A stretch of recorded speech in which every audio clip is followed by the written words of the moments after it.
नमस्कार दोस्तों, मैं हूं आपका दोस्त शिवम त्रिपाठी और आपका स्वागत करता हूं पढ़े और पढ़ाई चैनल में। कैसे हैं आप लोग? उम्मीद करता हूं आप लोग अच्छे होंगे। तो हम शुरू करने वाले हैं प्रश्नावली 1C। इसके पहले प्रश्नावली 1A और 1B आपको वीडियो दे दी गई है, वीडियो अपलोड कर दी गई है। अगर किसी ने नहीं देखा है तो जाकर देख लीजिए। अब प्रश्नावली 1C में मैं आपको दो तीन चीजें की जानकारी देना चाहता हूं जो कि इंपॉर्टेंट है। तो सबसे पहले आपको मालूम होना चाहिए कि परिमेय संख्या क्या होती है। परिमेय संख्या क्या होती है, अगर आपको मालूम है तब भी ठीक है, और नहीं मालूम तो मैं समझा देता हूं। तो परिमेय संख्या वे संख्याएं हैं जिन्हें हम P बाई Q के रूप में व्यक्त कर सकते हैं। P बाई Q के रूप में व्यक्त कर सकते हैं, और यहां जो Q होगा वो कभी भी 0 के बराबर नहीं होगा। ये ध्यान देने वाली बात है कि आप P बाई Q के रूप में व्यक्त कर सकते हैं परिमेय संख्या को, और जहां Q is not equal to 0 यानी Q 0 के बराबर कदापि नहीं होगा। जैसे कि एग्जाम्पल हम आपको बताएं तो एक हमारा परिमेय संख्या है, हो सकता है। दो हमारा परिमेय संख्या हो सकता है। -3 हमारा परिमेय संख्या हो सकता है। और P बाई Q, अब इसमें हम बटे 1 कर सकते हैं, अपने से कर सकते हैं। और अगर 4/5 है तो ये भी हमारा परिमेय संख्या हो सकता है।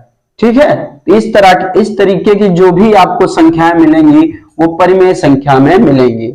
और इसके अलावा जो दूसरा होता है, इसका अपोजिट, वो होता है अपरिमेय संख्या। अपरिमेय संख्या क्या होता है दोस्तों?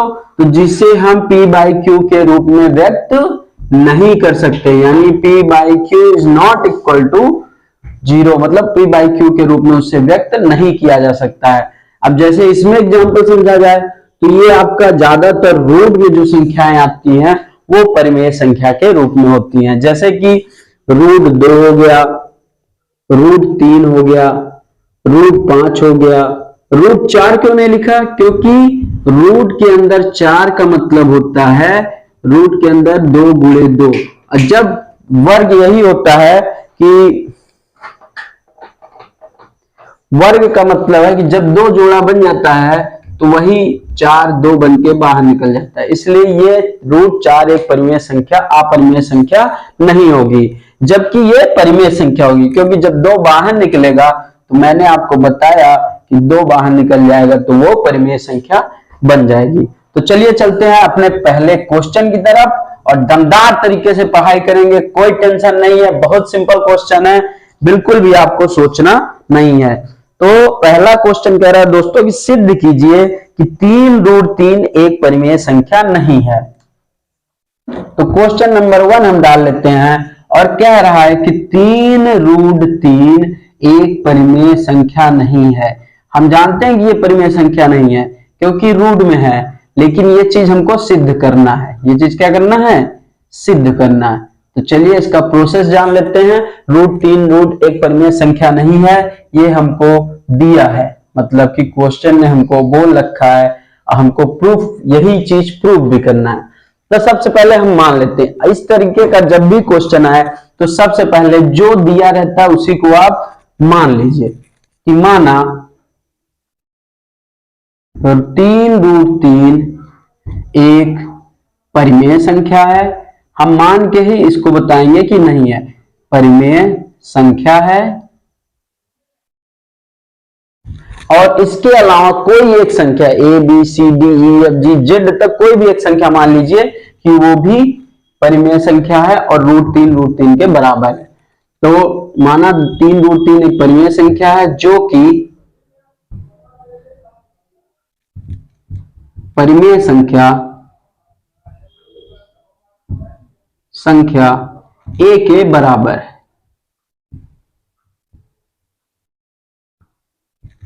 है। तो A के बराबर होने का मतलब हो गया कि A इक्वल टू 3√3 हम लिख सकते हैं इस तरह। ओके, तो अब यहां पर देखने वाली बात यह है कि अगर बटे 1 और बटे 1 करके 3 गुणा किया जाए तो 3 जो है वो A के बटे में आ जाएगा, A/3, और इधर हो गया √3। तो यहां पे आप समझिए कि ये जो संख्या है A/3, ये तो हमारी परिमेय संख्या लग रही है, लेकिन जो √3 है ये हमारी परिमेय संख्या नहीं लग रही। तो यहां लिखेंगे आप कि A/3, यहां लिख दीजिए जहां a/3 एक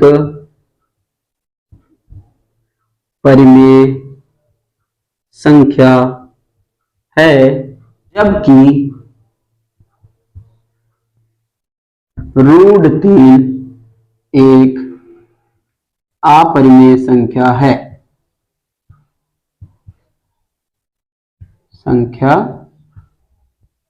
है। यहां पे ये चीजें क्लियर हो गई। तो यहां पे आपको देखने में लग रहा है कि a/3 एक परिमेय संख्या है, जबकि √3 एक अपरिमेय संख्या है।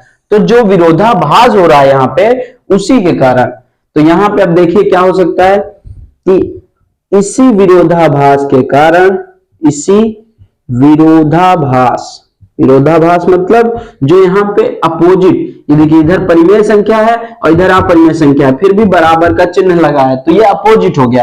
तो इसी विरोधाभास के कारण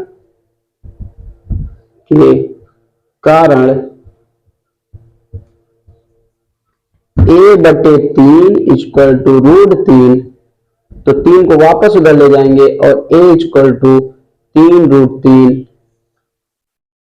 तो यहां पे लिखेंगे इसलिए 3√3 एक परिमेय संख्या नहीं होगी, एक परिमेय संख्या नहीं होगी।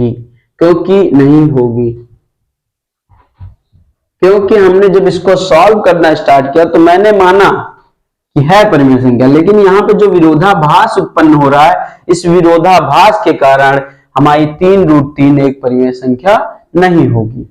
ओके, चलिए चलते हैं दूसरे क्वेश्चन में दोस्तों।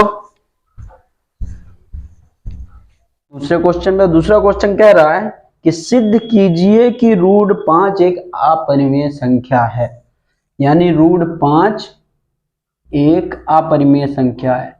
तो ये अपरिमेय है, आप तो जानते हो, ठीक है, ये मैंने पहले ही बता दिया कि परिमेय संख्या ये नहीं है, अपरिमेय संख्या है। लेकिन इसी चीज को सिद्ध करना हो तो कैसे करेंगे, ये आप समझिए। तो हम मानते हैं कि माना कभी भी इस तरह के क्वेश्चन आए तो उसको मान के प्रूफ करिए। माना √5 एक परिमेय संख्या है, मान लिए। क्यों माने? क्योंकि बिना माने आप प्रूफ नहीं कर पाएंगे। तो √5 एक परिमेय संख्या है, तो परिमेय संख्या है तो वो p/q के बराबर होगी। भाई जब ये √5 एक परिमेय संख्या तो p/q भी एक परिमेय संख्या है, ये हो जाएगा √5 इक्वल टू p/q। ठीक, अब √5 p/q के बराबर क्यों है? क्योंकि यहां माने हैं √5 एक परिमेय संख्या है। अब इसके बाद क्या करें कि अगर √5 को हम वर्ग कर दें तो ये एक परिमेय संख्या के रूप में व्यक्त हो जाएगी। तो लिखते हैं दोनों पक्षों में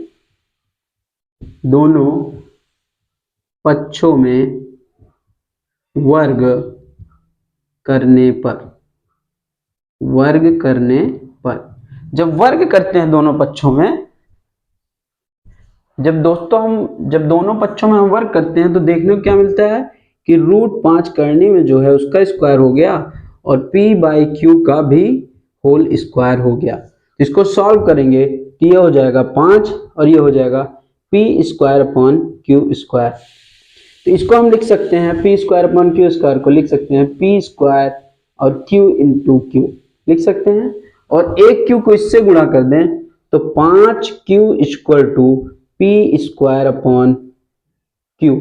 अब यहां देखने वाली बात यह है कि ये एक पूर्णांक है, पूर्णांक मतलब जिसमें कोई एक अचर राशि लगी हो, मतलब 1 2 3 लगा हो, और ये एक पूर्णांक नहीं है, मतलब गुणनखंड के रूप में भी वो व्यक्त नहीं किया जा सकता। तो हम लिख सकते हैं कि ये एक पूर्णांक और ये एक पूर्णांक नहीं है। तो जब एक पूर्णांक नहीं है तो इसमें आपस में विरोधाभास हो रहा है। विरोधाभास हमने कहा है, आपको पहले भी क्वेश्चन में कहा है कि विरोधाभास होना आवश्यक है।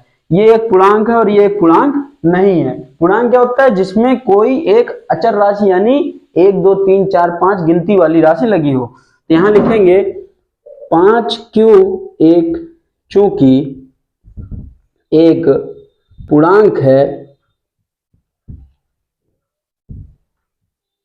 जबकि पी स्क्वायर अपॉन क्यू नहीं है। क्या नहीं है? पूर्णांक नहीं है।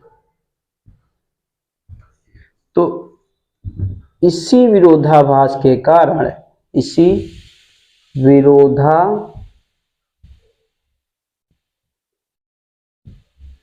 विरोधाभास के कारण रूट पांच एक अपरिमेय संख्या होगी। अपरिमेय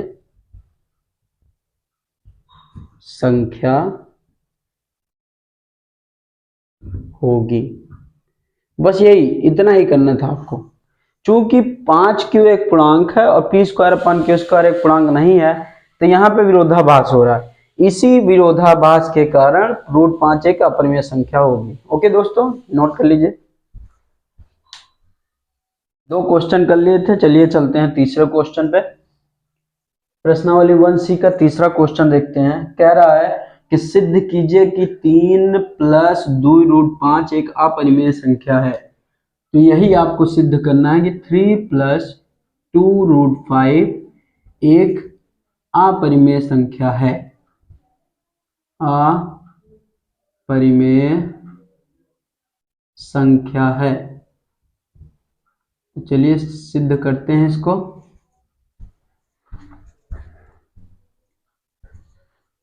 ठीक है, तो जब भी इस तरह के क्वेश्चन आते हैं हम मान लेते हैं, माना 3 + 2 रूट 5 एक परिमेय संख्या है। परिमेय संख्या है जो p/q के बराबर होगी।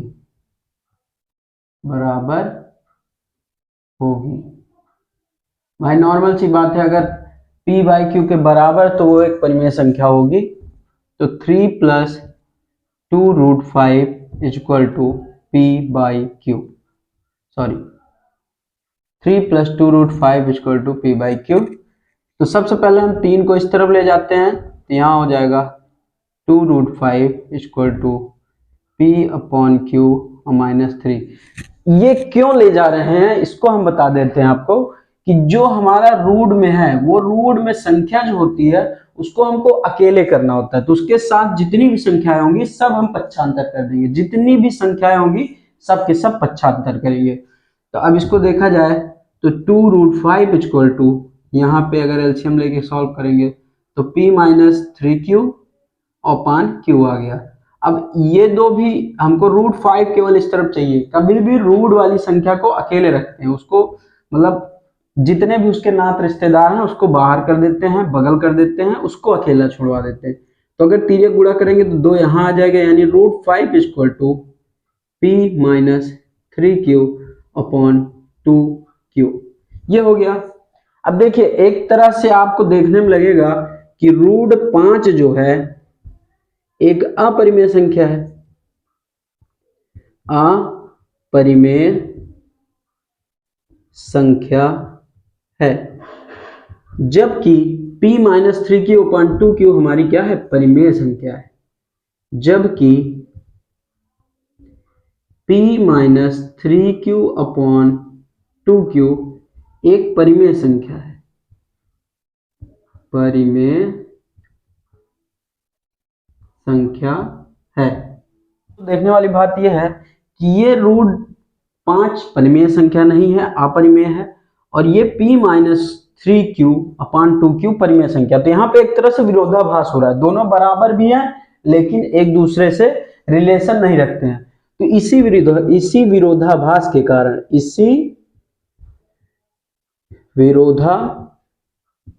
के कारण हमेशा आपको ये वर्ड जरूर लिखना है, विरोधाभास हमेशा लिखना है जब भी इस तरह के क्वेश्चन आए। इसी विरोधाभास के कारण हमारा 3 + 2 रूट 5 एक अपरिमेय संख्या होगी। अपरिमेय संख्या होगी।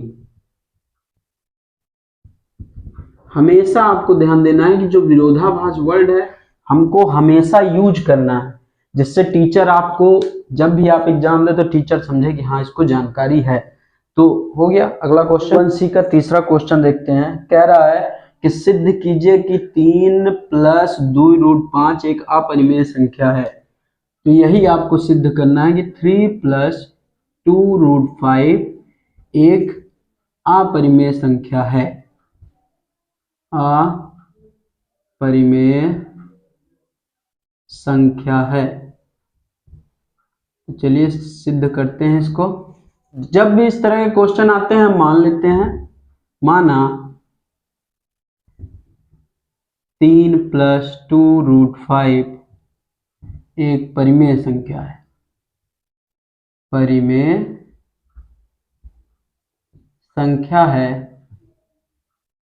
जो p/q के बराबर होगी।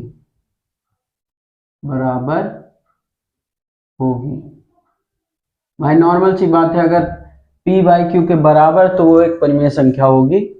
तो 3 + 2√5 = p/q। Sorry, 3 + 2√5 = p/q। तो सबसे पहले हम 3 को इस तरफ ले जाते हैं, तो यहाँ हो जाएगा 2√5 = p/q -3। ये क्यों ले जा रहे हैं इसको हम बता देते हैं आपको, कि जो हमारा रूट में है वो रूट में संख्या जो होती है उसको हमको अकेले करना होता है। तो उसके साथ जितनी भी संख्याएं होंगी सब हम पक्षांतर कर देंगे, जितनी भी संख्याएं होंगी सब के सब पक्षांतर करेंगे। तो अब इसको देखा जाए तो 2√5 = यहाँ पे अगर एलसीएम लेके सॉल्व करेंगे तो p - 3q /q आ गया। अब ये दो भी हमको √5 केवल इस तरफ चाहिए। कभी भी रूट वाली संख्या को अकेले रखते हैं, उसको मतलब जितने भी उसके नात रिश्तेदार हैं उसको बाहर कर देते हैं, बगल कर देते हैं, उसको अकेला छुड़वा देते हैं। तो अगर तिर्यक गुणा करेंगे तो 2 यहाँ आ जाएगा, यानी √5 = p - 3q /2q। ये हो गया। अब देखिए एक तरह से आपको देखने में लगेगा कि √5 जो है एक अपरिमेय संख्या है। अपरिमेय संख्या है, जबकि p - 3q /2q हमारी क्या है, परिमेय संख्या है। जबकि p - 3q /2q एक परिमेय संख्या है। परिमेय संख्या है। तो यहां पे देखने वाली बात यह है, तो यहाँ पे दोस्तों देखने वाली बात यह है कि ये √5 परिमेय संख्या नहीं है, अपरिमेय है, और ये p - 3q /2q परिमेय संख्या। तो यहाँ पे एक तरह से विरोधाभास हो रहा है, दोनों बराबर भी हैं लेकिन एक दूसरे से रिलेशन नहीं रखते हैं। तो इसी विरोधाभास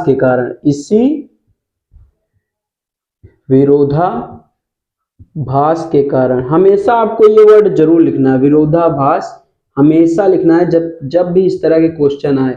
इसी विरोधाभास के कारण हमारा 3 + 2√5 एक अपरिमेय संख्या होगी। अपरिमेय संख्या होगी। हमेशा आपको ध्यान देना है कि जो विरोधाभास वर्ड है हमको हमेशा यूज करना है, जिससे टीचर आपको जब भी आप एग्जाम दे तो टीचर समझे कि हाँ इसको जानकारी है। तो क्वेश्चन नंबर चौथा क्या कह रहा है दोस्तों, चौथा भी कह रहा है सेम टू सेम आपका जैसा दूसरा नंबर क्वेश्चन था, √5 एक अपरिमेय संख्या थी, वैसे √7 एक अपरिमेय संख्या, यही सिद्ध करना है। तो दिया है, यहां लिखेंगे दिया है या सिद्ध कीजिए कि √7 एक अपरिमेय संख्या है। एक अपरिमेय संख्या है। ओके, ये क्वेश्चन में दे रहा है, ठीक है। तो वही चीज हम करेंगे, लिखेंगे कि माना √7 एक परिमेय संख्या है। जब भी इस तरह का क्वेश्चन आए आप यही करोगे, परिमेय संख्या है और परिमेय संख्या है तो p बाई क्यू के बराबर होगी। यहां लिख दीजिए जो कि p बाई क्यू के बराबर है। ठीक है दोस्तों, p बाई क्यू के बराबर है। ओके, तो अब देखते हैं आगे। अब यहाँ पे लिखेंगे √7 equal to p by q, क्योंकि अगर बराबर है तो बराबर का चिन्ह लगा के लिखेंगे। अब चूंकि √7 हमारा अकेला है तो इसको दोनों पक्षों में वर्ग कर लेते हैं।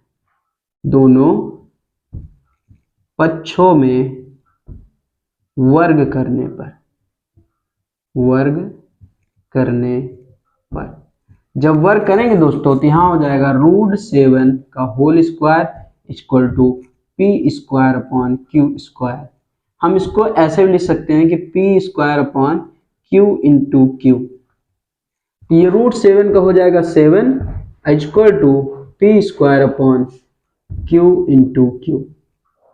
अब अगर क्यू है, तिर्यक गुणा करेंगे तो क्यू यहाँ आ जाएगा, तो 7q equal to p square upon q. अब देखिए, अगर देखा जाए तो ये एक पूर्णांक है, लेकिन ये कोई पूर्णांक नहीं है और ना ही कोई गुणनखंड है। एक तरह से देखा जाए तो ये एक पूर्णांक है, ये कोई पूर्णांक नहीं है। तो आप सीधे सीधे लिखेंगे कि 7q एक पूर्णांक है, जबकि p स्क्वायर अपॉन क्यू एक पूर्णांक नहीं है, पूर्णांक नहीं है, एक पूर्णांक नहीं है। इस तरह से यहाँ पे दोस्तों विरोधाभास की स्थिति आ गई है। 7q क्या है, एक पूर्णांक है, और जबकि p स्क्वायर अपॉन क्यू एक पूर्णांक नहीं है। तो विरोधाभास की स्थिति आई क्योंकि दोनों बराबर हैं और लेकिन जो हैं वो बराबर नहीं है। तो यहाँ पे यही लिखेंगे कि विरोधाभास के कारण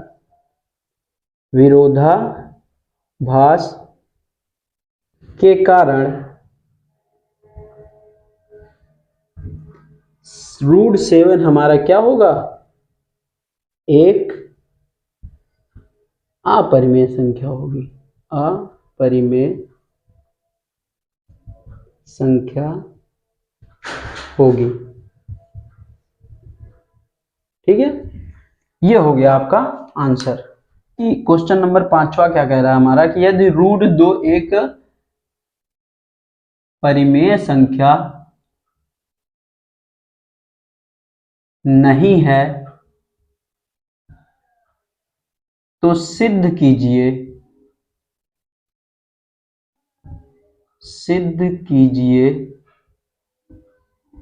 कि 2 + √2 भी एक अपरिमेय संख्या होगी या परिमेय संख्या नहीं है, एक अपरिमेय संख्या होगी संख्या। तो वही चीज सेम टू सेम आपका क्वेश्चन नंबर जैसे तीसरा वाला था, सेम टू सेम वैसा क्वेश्चन दे दिया है। ज्यादातर प्रश्नावली में ऐसे ही क्वेश्चन आपको देखने को मिलेंगे। तो चलिए चलते हैं। तो हम लोग मान लेते हैं, माना जो चीज पूछा हो उसी को मान लो। माना 2 + √2 एक परिमेय संख्या है, अपोजिट माने, ठीक है, हमेशा अपोजिट मान के सीधा सीधा आंसर, एक परिमेय संख्या है। ठीक है भाई, मान लिए। अभी क्या करना है कि जब परिमेय संख्या है तो ये p बाई क्यू के बराबर होगी। तो 2 + √2 जो है वो हमारा p बाई क्यू के बराबर होगा। तो हमने आपसे बोला है कि जब भी √2 आए या रूट में कोई संख्या आए तो उसके परिवार को पूरा का पूरा अलग अलग कर दो, मतलब केवल √2 एक पक्ष में रहना चाहिए और जो भी है दूसरे पक्ष में भेज दो। तो देखिए √2 इक्वल टू दो तरफ गया तो p - 2 और q तो यहां रहेगा ही। अब अगर एलसीएम ले लिया इधर तो ये हो जाएगा q एलसीएम p - 2q, ये हो जाएगा। अब यहां पे देखने वाली बात है कि इस साइड का ये जो पक्ष है हमारा √2 एक अपरिमेय संख्या है एक अपरिमेय संख्या है, जबकि p माइनस टू क्यू अपान क्यू क्या है, परिमेय संख्या है। जबकि p minus two Q upon Q एक परिमेय संख्या है।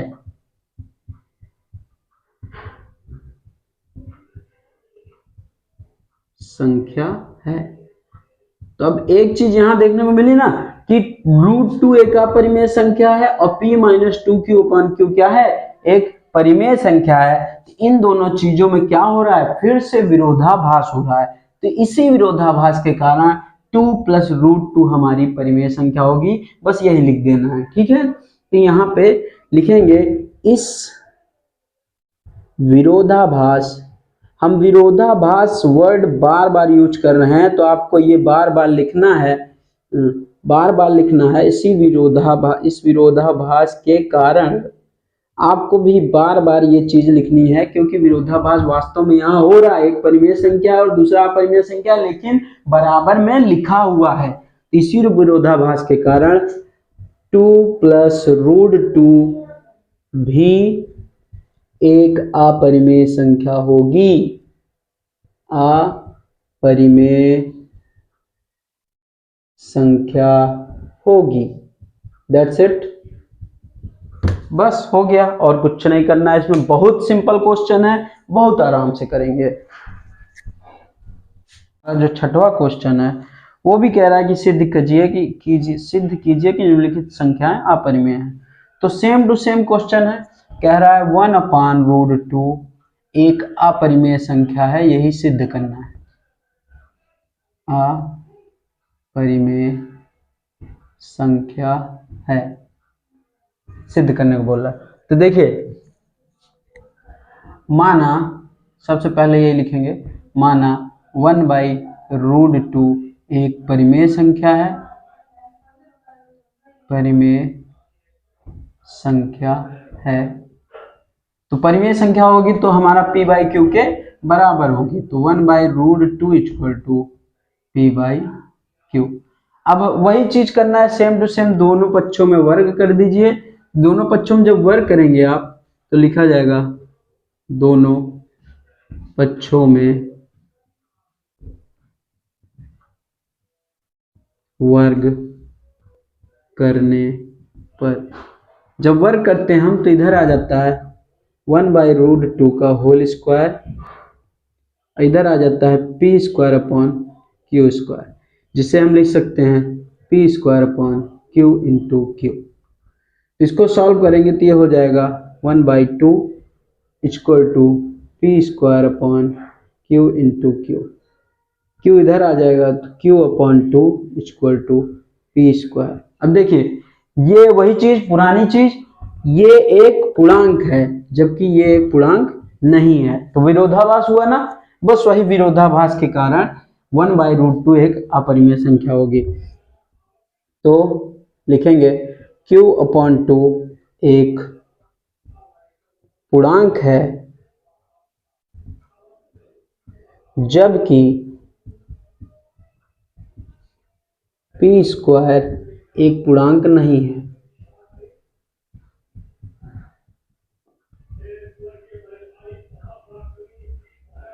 नहीं है, इसलिए इस विरोधाभास के कारण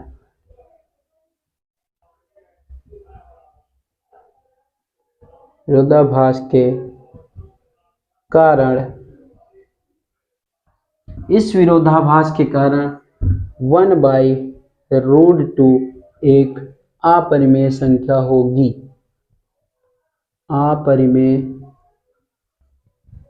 संख्या होगी। तो सिंपल है ना दोस्तों, ज्यादा कठिन नहीं है, बहुत आराम से करना है। तो नंबर छठवें का दूसरा क्या बोल रहा है दोस्तों, कह रहा है कि 7 रूट 5 एक अपरिमेय संख्या सिद्ध कीजिए। तो जो पहला क्वेश्चन है वही है, 3 रूट 3 एक अपरिमेय संख्या नहीं है, सेम टू सेम वैसे ही है। तो यहां भी मान लेंगे कि माना 7 रूट 5 एक परिमेय संख्या है, परिमेय संख्या है। ये मान लेते हैं, सबसे पहले यही मानते हैं कि 7√5 एक परिमेय संख्या है। तो जब वो 7√5 एक परिमेय संख्या है तो वो p/q के बराबर होगी। और जब बराबर होगी तो हम क्या करेंगे, हमने आपसे पहले ही बोला था कि जब रूट में कोई संख्या आए तो उसके बाल बच्चे परिवार सबको बाहर कर दो, बगल कर दो। तो 7 को हम क्या करेंगे, तीर गुणा कर देंगे तो 7 आ जाएगा इसके साथ। तो √5 हमारा हो गया अकेला फिर से, और p/7 क्यों हो जाएगा। अब इसके बाद क्या करते हैं कि अगर हम दोनों पक्षों में वर्ग कर दें, दोनों पक्षों में वर्ग कर दें, नहीं तो बस इतना ही देखिए। अब देखिए जब हमारा √5 इक्वल टू p/7 क्यों आ गया, तो यहां ध्यान से देखने वाली बात है कि √5 हमारा क्या है, एक अपरिमेय संख्या है, अपरिमेय संख्या है। जबकि p/7 क्यों हमारी क्या है, एक परिमेय संख्या है। p/7 क्यों एक परिमेय संख्या है, परिमेय है। तो यहां पे देखिए √5 एक अपरिमेय संख्या है, जबकि p/7 क्यों क्या है, एक परिमेय संख्या है। फिर भी यहाँ पे बराबर लिखा है, तो एक विरोधाभास उत्पन्न हो रहा है, एक विरोधाभास उत्पन्न हो रहा है। तो यहीं पे इसीलिए लिखेंगे कि इसी विरोधाभास के कारण, इसी विरोधाभास के कारण √5 नहीं 7√5 एक अपरिमेय संख्या होगी, अपरिमेय संख्या होगी। ओके दोस्तों, सिंपल सा क्वेश्चन है, बहुत ज्यादा कठिन नहीं है। तो अब चलते हैं हम क्वेश्चन नंबर 6वें के क्वेश्चन नंबर तीसरे में। 6वें का तीसरा क्वेश्चन नंबर क्या कह रहा है दोस्तों, तो 6वें का तीसरा क्वेश्चन नंबर हम कर चुके हैं। देखिए कैसे है, तो कह रहा है कि 6 + √2 सिद्ध कीजिए कि एक अपरिमेय संख्या है, अपरिमेय संख्या है, सिद्ध कीजिए। यही क्वेश्चन कह रहा है कि 6 + √2 एक अपरिमेय संख्या है, सिद्ध कीजिए। तो हम मान लेंगे कि माना 6 + √2 एक परिमेय संख्या है, परिमेय संख्या है। तो अगर ये परिमेय संख्या होगी तो नॉर्मल सी बात है वो किसके बराबर होगी, p/q के बराबर होगी, p/q। तो बराबर में लिख दिए। और 1000 बार मैंने आपसे बोला है कि जब भी कोई रूट आए तो उसको अकेला छोड़ दो और उसके पूरे परिवार को उस पक्ष में भेज दो। तो √2 इक्वल टू हो जाएगा p/q - 6।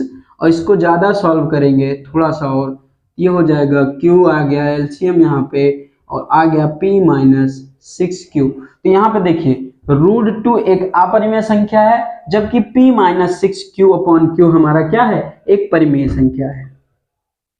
तो √2 चूंकि √2 एक अपरिमेय संख्या है,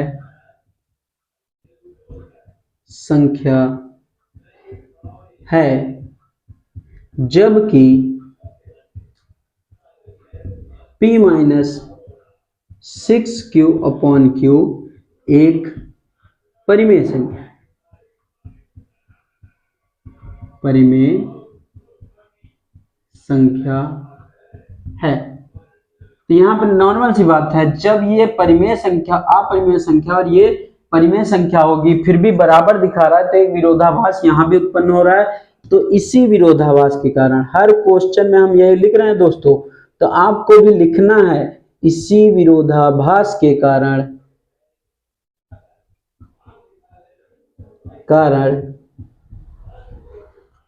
6 + √2 एक अपरिमेय संख्या होगी, अपरिमेय संख्या होगी। दैट्स इट, ज्यादा नहीं लिखना है, बस हो गया, सिंपल सा क्वेश्चन था हमारा, हो गया। और हम चलते हैं अब क्वेश्चन नंबर 7वें पर। 6 क्वेश्चन नंबर कंप्लीट हो गया और अब चलते हैं हम 7वें नंबर क्वेश्चन पर। तो क्वेश्चन नंबर हमारा 7वां क्या कह रहा है दोस्तों, कह रहा है कि रूट 3 माइनस 1 एक अपरिमेय संख्या है, सिद्ध कीजिए। तो वही चीज सबसे पहले हम मान लेंगे, माना रूट 3 माइनस 1 एक अपरिमेय संख्या, सॉरी एक परिमेय संख्या है। जो क्वेश्चन पूछे वही आप मानिए, एक परिमेय संख्या है, हमने मान लिया।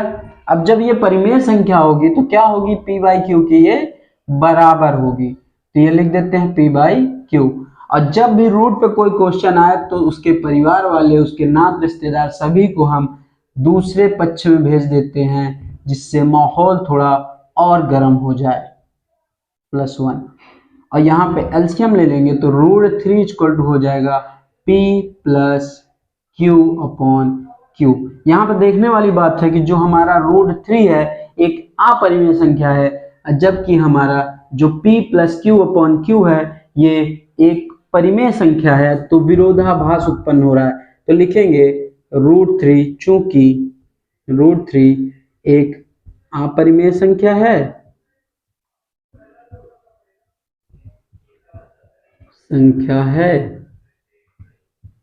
जबकि P plus Q upon Q एक परिमेय संख्या है।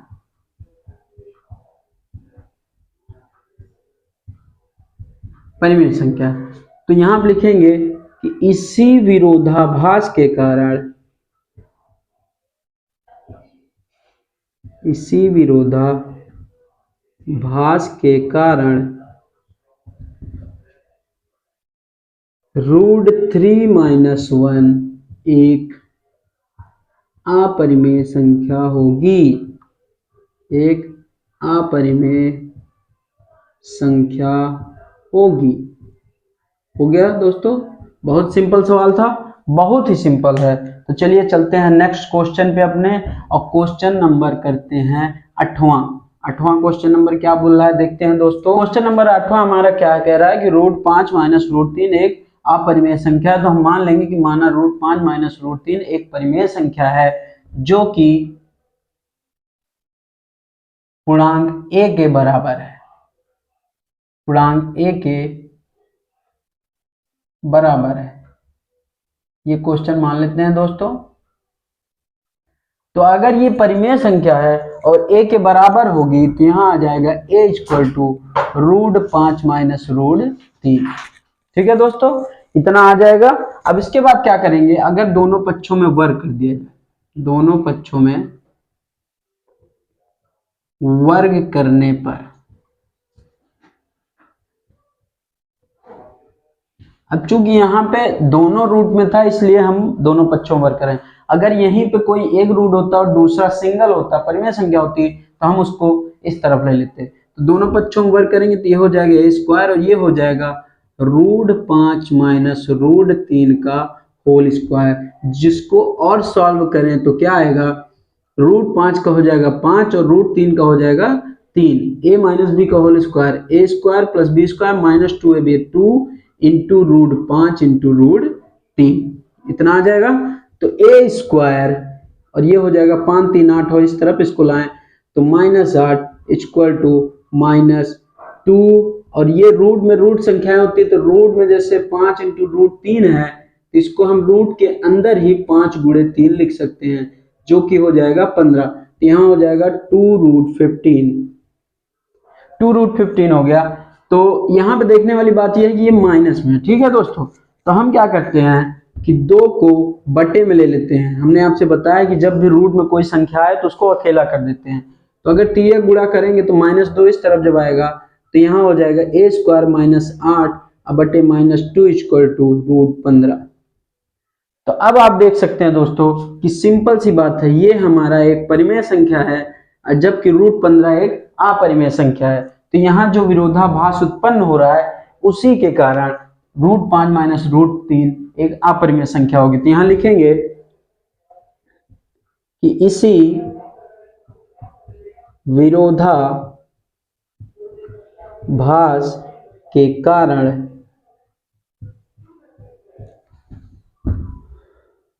√5 माइनस √3 एक अपरिमेय संख्या होगी, परिमेय संख्या होगी। इतना हो गया। सिंपल सा क्वेश्चन था दोस्तों, ज्यादा आपको परेशान होने की जरूरत नहीं है। अगला क्वेश्चन हम करते हैं, पुनः है अगला क्वेश्चन। तो अगला क्वेश्चन क्या कह रहा है? अगला क्वेश्चन 8वां नहीं 9वां नंबर, अगला क्वेश्चन 9वां नंबर है और कह रहा है कि सिद्ध कीजिए कि 2 + 2 √3 एक अपरिमेय संख्या है। यही सिद्ध करना है। तो चलिए लिख लेते हैं, मान लेते हैं कि माना 2 + √3 एक परिमेय संख्या है,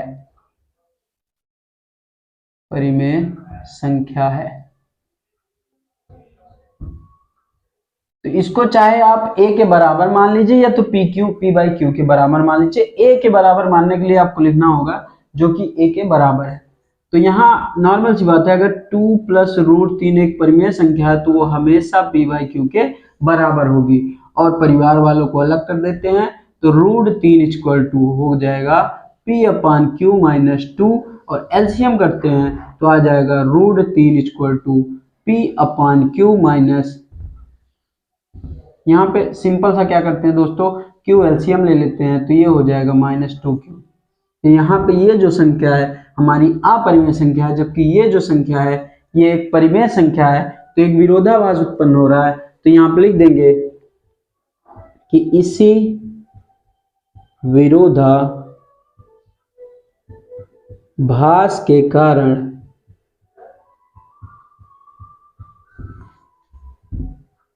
टू + √3 एक अपरिमेय संख्या होगी,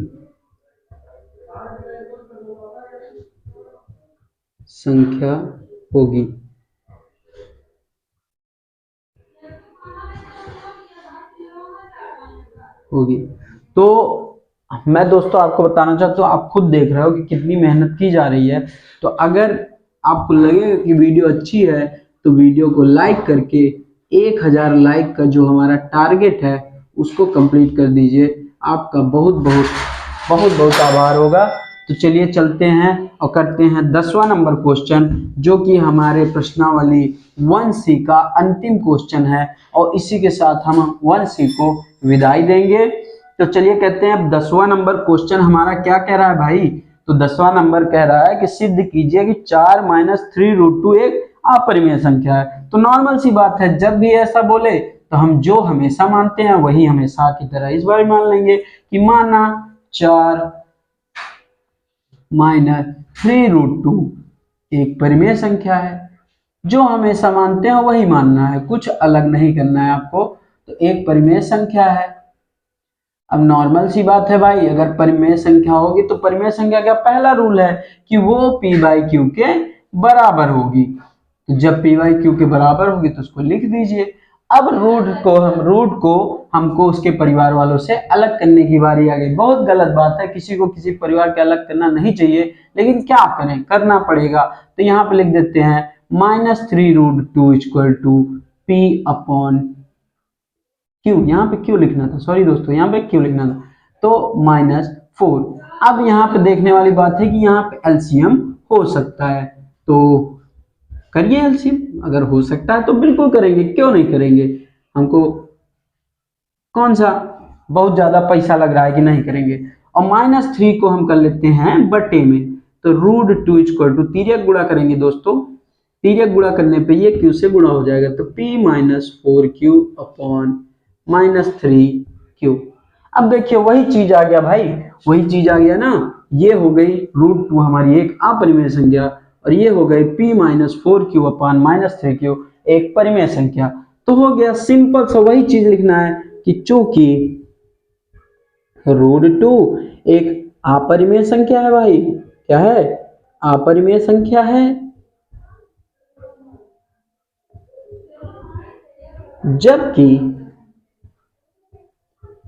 जबकि दोस्तों p-4q क्या है?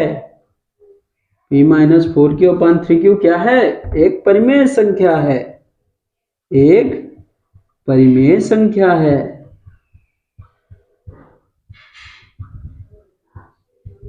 अगर परिमेय संख्या है तो इसी विरोधाभास, कोई तो विरोध हो ही रहा होगा भाई कि ये अपरिमेय है, ये परिमेय है, फिर भी आप लिखे हो बराबर है, तो विरोधी तो है।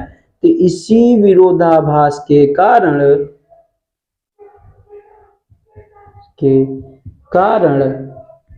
हम लिख सकते हैं कि भाई 4 - 3√2 हमारे जो हैं एक ये अपरिमेय संख्या होगी।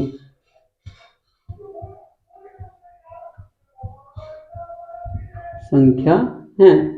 तो मार्कर हो गया है खत्म। और इतना मेहनत किए हैं तो दोस्तों यार 1000 जो लाइक है वो तो कंप्लीट होनी बनती है, क्योंकि मार्कर भी लग रहा है, मेहनत भी लग रही है और आपको दिख ही रहा होगा। तो चलिए चलते हैं दोस्तों, मिलते हैं अगले दिन। आपको बहुत बेसब्री से इंतजार रहता है कि मैं चलूं और बच्चों को पढ़ाऊं।